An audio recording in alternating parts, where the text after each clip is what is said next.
গাছের ফল খাওয়ার মজাই আলাদা। দেখতেই পাচ্ছ আমাদের গাছে কতগুলো পেঁপে হয়েছে, আর তার মধ্যে মাত্র দুটোই পেকেছে। তোমার দাদাভাই চলে গিয়েছিল পেঁপে পাড়তে, আর আজকে কিন্তু ও বাড়িতে খেতে এসেছিলো, আর সেই পাকেই চলে গেছে পেঁপে গাছে পেঁপে দেখতে, কারণ পেঁপেগুলো প্রায় পেকেই গেছে। আর চলো এইদিকেই দেখো, তোমার দাদাভাই কিন্তু ধুয়ে নিচ্ছিল আর আমি করছিলাম রান্না।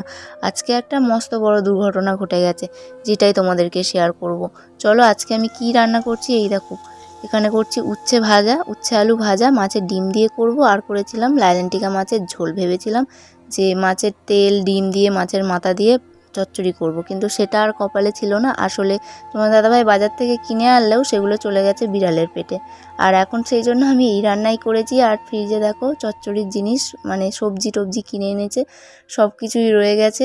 কারণ আমার কপালটাই খারাপ, আজকে আর চচ্চড়ি খাওয়া হলো না। এই দেখো এখানে আছে বাঁধাকপি, তারপরে এখানে আছে কুমড়ো, পুঁইমিটুলি, তারপরে কি বলে শীষ পালং, সব কিছুই রয়েছে। শুধু খালি চচ্চড়ি করার মাছ মানে মাথা ডিম এগুলো সবই খেয়েছে বিড়ালে।